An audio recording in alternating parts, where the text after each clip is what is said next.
إن الله وملائكته يصلون على النبي يا أيها الذين آمنوا صلوا عليه وسلموا تسليما.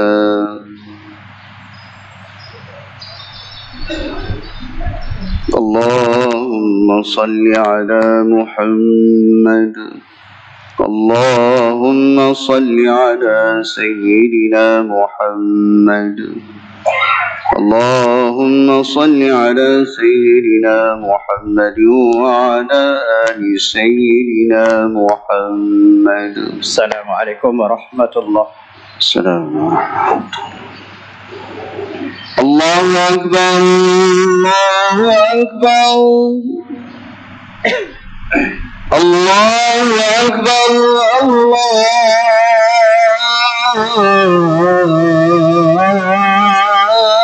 الله أكبر.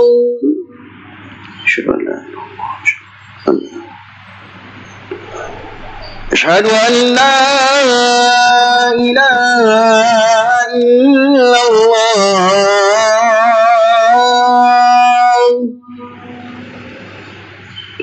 أشهد أن لا إله إلا الله. أشهد أن محمدا رسول الله.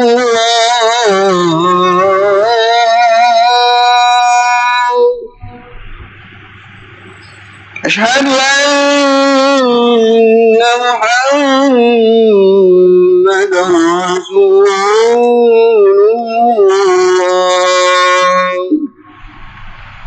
حي على الصلاة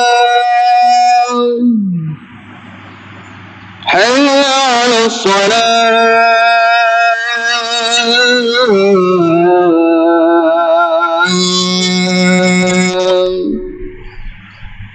حي على الفلاح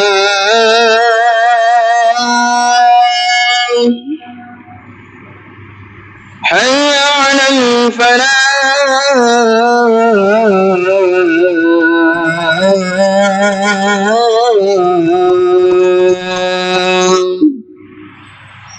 الله أكبر الله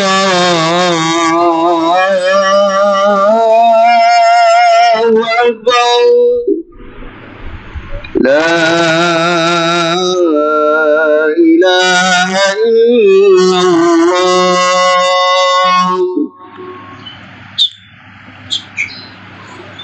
Sidang Jumat yang dimuliakan Allah, hendaklah berdiam diri, jangan bercakap-cakap ketika Tuan Khatib membaca khutbah, kerana yang demikian itu akan menghilangkan pahala Jumat.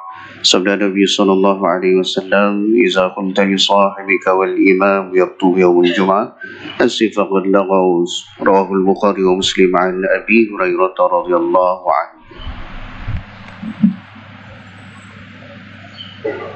Alhamdulillahilladzi arsala rasulahu bil huda wa dinil haqq liyuzhirahu 'ala ad-dini kullihi walau karihal musyrikun. Ashhadu an la ilaha illallah wahdahu la syarika lah wa ashhadu anna sayyidina Muhammadan abduhu wa rasuluh. Allahumma salli wa sallim wa barik ala sayyidina Muhammad wa ala alihi wa ashabihi wa man tabi'ahum bi ihsani ila yaumiddin. Amma ba'du fa ya ibadallah, ittaqullaha haqqa tuqatih wa la tamutunna illa wa antum muslimun. A'udzu billahi minasy syaithanir rajim. Ya ayyuhalladzina amanu ittaqullaha wal tanzur nafsum ma qaddamat lighadin wattaqullaha innallaha khabirum bima ta'malun. Maksudnya, wahai orang-orang yang beriman, bertakwalah kepada Allah dengan mengerjakan suruhannya dan meninggalkan segala larangannya. Dan hendaklah tiap-tiap diri melihat dan memerhatikan apa yang telah ia sediakan, yakni dari amal-amal untuk hari esok, yakni hari akhirat. Dan sekali lagi diingatkan, bertakwalah kepada Allah. Sesungguhnya Allah amat meliputi pengetahuannya akan segala apa yang kamu kerjakan. Sidang jemaat yang dirahmati Allah sekalian, marilah kita sama-sama bertakwa kepada Allah, baik pada waktu senang maupun waktu susah. Semoga kita semua berada di dalam lindungan dan rahmat Allah Subhanahu wa taala. Salah satu sifat orang-orang yang bertakwa ialah bersyukur. Bersyukur artinya berterima kasih kepada Allah Subhanahu wa taala dan menghargai di atas segala nikmat dan kurniaannya. Sama ada kurniaan itu melalui usaha atau ikhtiar sendiri, seperti keamanan, kemajuan dan perpaduan, ataupun kurniaan langsung daripada Allah Subhanahu wa taala seperti umur yang diberkati, kesihatan tubuh badan atau kesempurnaan panca indera ke arah kehidupan yang lebih bahagia dan harmoni. Sifat bersyukur menjadi satu kewajipan dalam kehidupan setiap Muslim. Oleh itu, Al-Quran menyeru dan menggalakkan kita supaya sentiasa bersyukur di atas segala kurniaan Allah Subhanahu wa taala kepada hamba-hambanya. Antara firman Allah Subhanahu wa taala, a'udzubillahi minasyaitonir rajim, ya ayyuhalladzina amanu kulu min thayyibati ma razaqnakum washkuru lillahi in kuntum iyyahu ta'budun. Al-Baqarah ayat 172 yang bererti, wahai orang-orang yang beriman, makanlah benda-benda yang baik, yakni yang halal, yang telah kami berikan kepada kamu, dan bersyukurlah kepada Allah jika betul-betul kamu hanya beribadat kepadanya. Sidang jemaat yang dirahmati, melalui ayat tersebut Allah telah memerintahkan supaya kita bersyukur kepadanya serta ikhlas dalam beramal dan beribadat kepadanya. Dengan yang demikian, jika kita memiliki dan menzahirkan sifat tersebut, secara tidak langsung ia dapat melahirkan satu kepuasan jiwa serta bertambah keyakinan iman kita kepada Allah Subhanahu wa taala. Ini kerana orang yang bersyukur sebenarnya telah membentuk dirinya ke arah kepribadian yang berbudi pekerti, bersikap luhur dan menghargai di atas segala nikmat dan pemberian yang telah dilimpahkan oleh Allah Subhanahu wa taala kepadanya.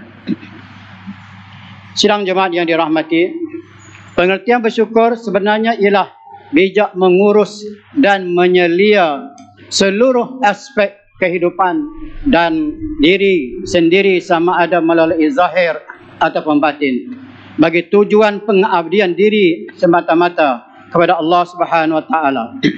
Sebagai contoh, Allah mengurniakan lidah kepada kita supaya kita menggunakannya membimbing manusia ke jalan Allah, memperkatakan sesuatu perkara yang baik dan berfaedah, serta menyuruh manusia berbuat kebajikan dan melarang daripada melakukan kejahatan. Dengan bersyukur, seseorang itu dapat mengelakkan dirinya daripada mengeluarkan kata-kata yang tidak baik, yang tidak memberi faedah atau yang sia-sia, atau kata-kata yang menyakitkan hati, yang boleh mengundang perasaan marah dan perpecahan sesama manusia.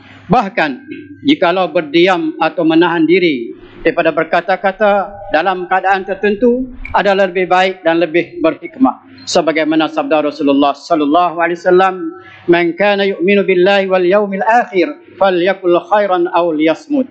Maksudnya, sesiapa yang beriman kepada Allah dan hari akhirat, maka hendaklah dia mengucap kata-kata yang baik atau duduk diam sahaja. Muslimin yang dirahmati Allah sekalian, demikian juga tujuan Allah Subhanahu wa taala menciptakan panca indera, iaitu mata, adalah supaya digunakan untuk melihat perkara-perkara yang baik dan perkara-perkara yang boleh mendatangkan rasa penuh ihsan terhadap anak isteri, dengan penuh belas kasihan terhadap golongan yang lemah dan kurang bernasib baik. Dan yang paling penting adalah untuk melihat alam ini sebagai bukti kekuasaan Allah Subhanahu wa taala. Semua perilaku ini dapat menterjemahkan perasaan bersyukur kita yang luhur dan tulus, dengan dibuktikan dengan ungkapan alhamdulillah wa syukrulillah. Sidang jemaah yang dirahmati, dewasa ini kita sering dapati terdapat segelintir umat Islam yang menunjukkan sifat kufur atau derhaka kepada Allah Subhanahu wa taala dengan menggunakan nikmat Allah untuk tujuan perkara-perkara maksiat dan mungkar. Ini adalah berpunca daripada jiwa dan hati mereka yang diselubungi oleh sifat-sifat keji dan tercela. Oleh itu, tangan-tangan mereka ini tidak pernah dihulurkan untuk membantu golongan dhaif yang amat memerlukan bantuan. Sebaliknya digunakan untuk kerja-kerja maksiat dan kejahatan. Sesungguhnya sifat dan sikap yang sedemikian banyak mengundang padah dan bencana. Ingatlah bahwasanya padah dan bencana itu tidak akan hanya menimpa golongan yang berbuat zalim sahaja, malah ia turut menimpa kita semua. Sebagaimana firman Allah Subhanahu wa taala, a'udzubillahi minasyaitonir rajim. Wattaqu fitnatan la tusibanna alladhina zalamu minkum khassah wa'lamu annallaha syadidul iqab. Dan jagalah diri kamu daripada berlakunya dosa yang membawa bala bencana yang bukan sahaja akan menimpa orang-orang yang zalim di antara kamu secara khusus, tetapi akan menimpa kamu secara umum. Dan ketahuilah bahawa Allah amat berat azab siksaannya. Sidang Jumaat yang dikasihi, timbul persoalan di fikiran kita. Bagaimanakah caranya untuk kita bersyukur atas segala nikmat yang Allah berikan kepada kita? Ada dua cara yang boleh kita lakukan untuk menunjukkan kita bersyukur kepada Allah. Ia boleh dilakukan sama ada dengan perbuatan atau pengucapan yang didorong oleh kesedaran jiwa. Di segi pengucapan kita hanya perlu mengucapkan alhamdulillah dan asyukurulillah di atas segala nikmat yang diperolehi. Kalimah ucapan ini sepatutnya hadir dari lubuk hati yang benar-benar tulus dan ikhlas kepada Allah Subhanahu wa taala. Sidang Jumaat yang dikasihi, kesan daripada hidup bersyukur akan menyebabkan jiwa kita bersih dari sifat-sifat takabur dan bangga diri. Menyadarkan diri kita bahawa kita adalah insan kerdil yang mengharapkan nikmat dan maghfirah keampunan daripada Allah. Dan seterusnya akan menyuburlah benih-benih tawaduk kepada Allah dalam hati sanabari kita. Dan menyerlahkan sifat-sifat terpuji dalam kehidupan seharian kita, seperti ingin membantu orang lain dengan ikhlas dan redha dalam menghadapi cabaran hidup yang mendatang. Selain dapat menambah kekuatan iman dan keyakinan hati kepada Allah, sifat syukur yang diterapkan dalam jiwa dan tertanam di dalam hati akan mendidik kita supaya lebih menghargai dan menghayati dan merasai nikmat Allah di dunia ini. Hasilnya, keadaan ini akan memberi kesan secara langsung dan mempengaruhi dalam segenap aspek tindakan kita, sama ada dari segi emosi dan sikap serta cara hidup dalam kehidupan seharian kita, semua sebagai makhluk ciptaan Allah di muka bumi ini. Oleh sebab itu, marilah kita sama-sama berdoa kehadrat Allah Subhanahu wa taala supaya kita termasuk dalam golongan hamba Allah yang senantiasa bersyukur di atas nikmat-nikmat yang telah dikurniakan oleh Allah Subhanahu wa taala. Barakallahu li wa lakum fil Qur'anil azim wa nafa'ani wa iyyakum minal ayati waz zikril hakim wa taqabbala minni wa minkum tilawatahu innahu was-sami'ul alim. Aqulu qawli hadza wa astaghfirullahal azim li wa lakum wa lisairil muslimina wal muslimat والمؤمنين والمؤمنات فاستغفروه فيا فوز المستغفرين ويا نجاة التائبين. اللهم صل وسلم زد وأدم وأنعم وتفضل وبارك بجلالك وكمالك على سيد عبادك وأشرف عبادك أبي القاسم سيدنا ومولانا محمد وعلى آله وصحبه وسلم ورضي الله تبارك وتعالى عن كل الصحابة أجمعين. الحمد لله حمدا كثيرا كما أمر. أشهد أن لا إله إلا الله وحده لا شريك له وأشهد أن سيدنا محمدا عبده ورسوله. اللهم صل وسلم على سيدنا محمد وعلى آله وأصحابه أجمعين. أما بعد فيا عباد الله، فإني أوصيكم ونفسي بتقوى الله العلي العظيم فاتقوه لعلكم تفلحون. اتقوا الله من سماء اللغو وفضول الخبر وانتهوا عما نهاكم عنه وزجر. فقال الله تعالى: أعوذ بالله من الشيطان الرجيم.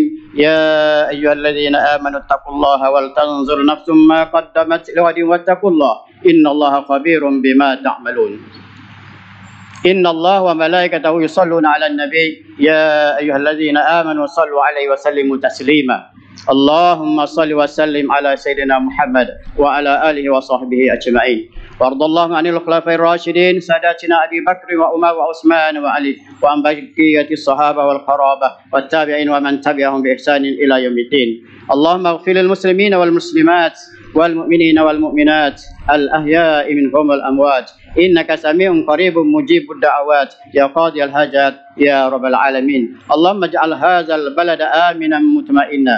اللهم أصلح أئمتنا وولاة أمورنا واشمل اللهم بعنايتك وتوفيقك جلاله الملك مولانا الأمين الكريم السلطان صلاح الدين ابن المرحوم سلطان Baduli Shah wa wali ahdi duli yang teramat mulia Tunku Syarafuddin Baduli Shah Ibn Sultan Salahuddin wa jami'al usratil malakiyah. Allahumma waffiqhum lis-sadad wa aslih bihimul ibad wal bilad waj'al at-taqwa lahum khairuz zad innaka ra'ufur rahim jawad ya latifan bil ibad ya arhamar rahimin. Ibadallah, innallaha ya'muru bil 'adli wal ihsan wa ita'i dzil qurba wa yanha 'anil fahsya'i wal munkari wal baghi ya'izukum la'allakum tadhakkarun. Fazkurullahal 'azima yazkurkum washkuruhu ala ni'amihi yazidkum was'aluhu min fadlihi yu'tikum wa la dzikrullahi akbar wallahu ya'lamu ma tasna'un. Aqimis shalah.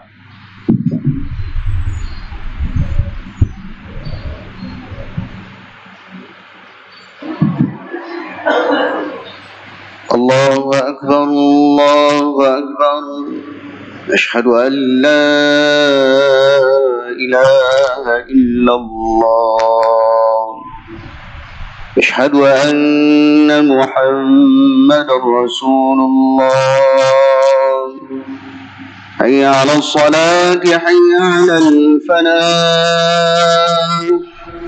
قد قامت الصلاة قد قامت الصلاة الله أكبر الله أكبر لا إله إلا الله لا إله إلا الله محمد رسول الله صلى الله عليه وسلم. اللهم رب هذه الصلاة القائمة سيدنا محمد وعظمه.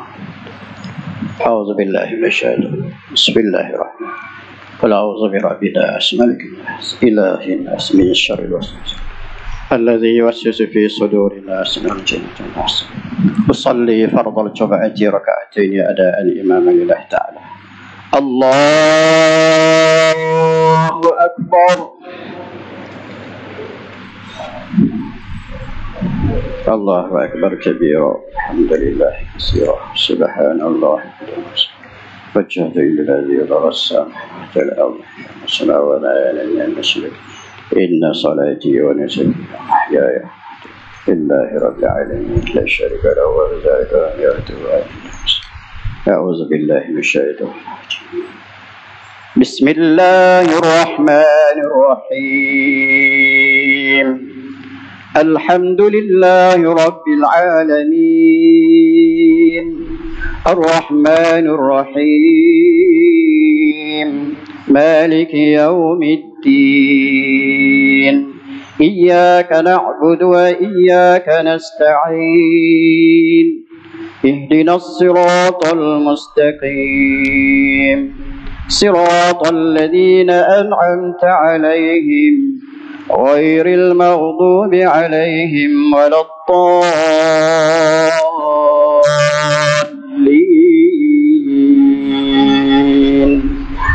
آمين.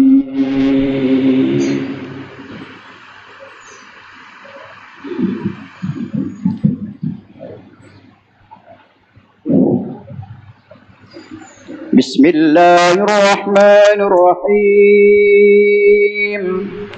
والتين والزيتون وطور سينين وهذا البلد الأمين لقد خلقنا الإنسان في أحسن تقويم ثم رددناه أسفل سافلين إلا الذين آمنوا وعملوا الصالحات فلهم أجر غير ممنون فما يكذبك بعد بالدين أليس الله بأحكم أحكم الحاكمين.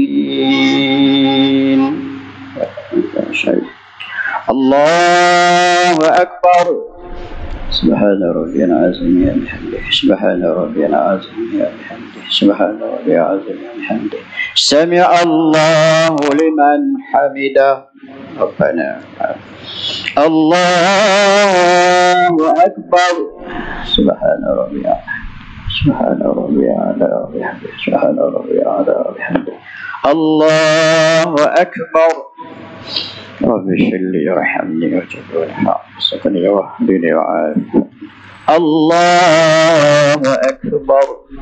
سبحان ربي العظيم وبحمده. سبحان ربي العظيم. سبحان ربي العظيم وبحمده. الله أكبر. بسم الله الرحمن الرحيم. الحمد لله رب العالمين الرحمن الرحيم مالك يوم الدين إياك نعبد وإياك نستعين اهدنا الصراط المستقيم صراط الذين أنعمت عليهم غير المغضوب عليهم ولا الضالين.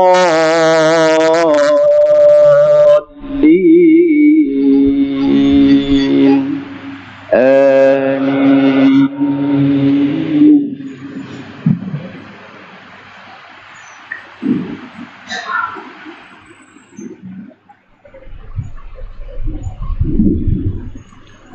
بسم الله الرحمن الرحيم.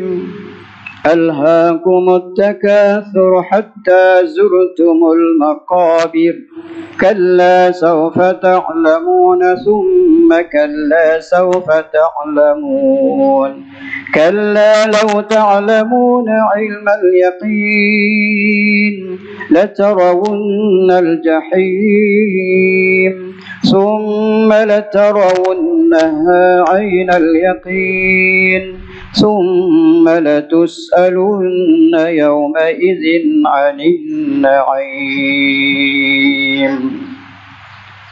الله أكبر. سبحان ربي العظيم. سبحان ربي العظيم. سبحان ربي العظيم بحمده. سمع الله لمن حمده. الله أكبر. سبحان ربي سبحان ربي وبحمده. سبحان ربي وبحمده. الله أكبر. رب اشرح لي وارحمني واجعلني واهدني وعافني واعف عني. الله أكبر. سبحان ربي سبحان ربي سبحان ربي وبحمده. الله أكبر. التحيات المباركة الصلوات الطيبات لله. السلام عليك أيها النبي ورحمة الله وبركاته. السلام علينا وعلى عباد الصالحين. أشهد أن لا إله إلا الله وأشهد أن محمدا رسول الله. اللهم صل على سيدنا محمد وعلى آل سيدنا محمد كما صليت على سيدنا إبراهيم وسيدنا محمد وبارك على سيدنا محمد وسلم كما باركت سيدنا إبراهيم وسيدنا إبراهيم في العالمين إنك حميد مجيد. السلام عليكم ورحمة الله. اللهم إنا لله. السلام عليكم ورحمة الله ونعوذ بك من سخطك النار. الحمد لله الذي لم يتخذ ولدا ولم يكن له شريك في الملك ولم يكن له ولي من الذل وكبره تكبيرا. استغفر الله العظيم الذي لا إله إلا هو الحي القيوم وأتوب إليه.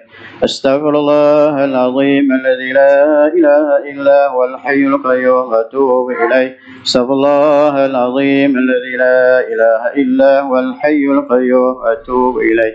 الفاتحة. أعوذ بالله من الشيطان الرجيم. بسم الله الرحمن الرحيم. الحمد لله رب العالمين الرحمن الرحيم مالك يوم الدين إياك نعبد وإياك نستعين اهدنا الصراط المستقيم صراط الذين أنعمت عليهم غير المغضوب عليهم ولا الضالين. بسم الله الرحمن الرحيم. الحمد لله رب العالمين الرحمن الرحيم مالك يوم الدين إياك نعبد وإياك نستعين اهدنا الصراط المستقيم صراط الذين أنعمت عليهم غير المغضوب عليهم ولا الضالين. بسم الله الرحمن الرحيم.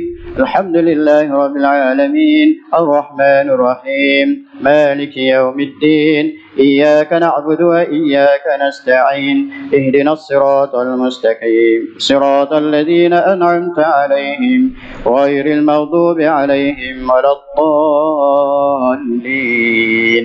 بسم الله الرحمن الرحيم. الحمد لله رب العالمين الرحمن الرحيم مالك يوم الدين إياك نعبد وإياك نستعين اهدنا الصراط المستقيم صراط الذين أنعمت عليهم غير المغضوب عليهم ولا الضالين.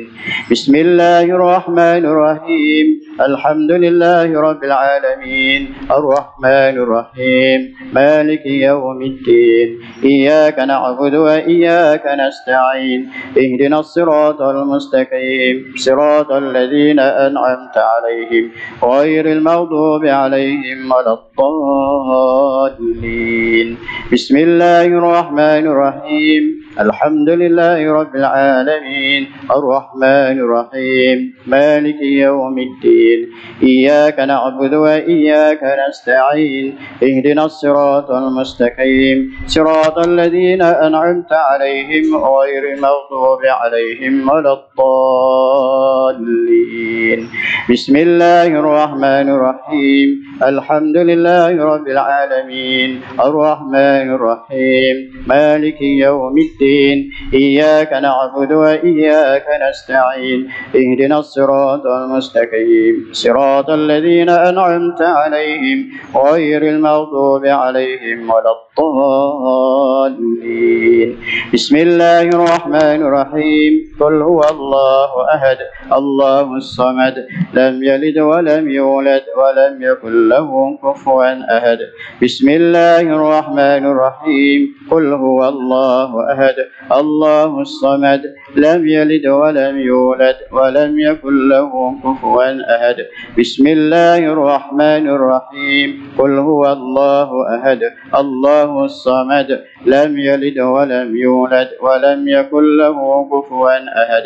بسم الله الرحمن الرحيم. قل هو الله أحد الله الصمد لم يلد ولم يولد ولم يكن له كفوا أحد. بسم الله الرحمن الرحيم. قل هو الله أحد الله الصمد لم يلد ولم يولد ولم يكن له كفوا أحد. بسم الله الرحمن الرحيم. قل هو الله أحد الله الصمد لم يلد ولم يولد ولم يكن له كفوا أحد. بسم الله الرحمن الرحيم. قل هو الله أحد الله الصمد لم يلد ولم يولد ولم يكن له كفوا أحد. بسم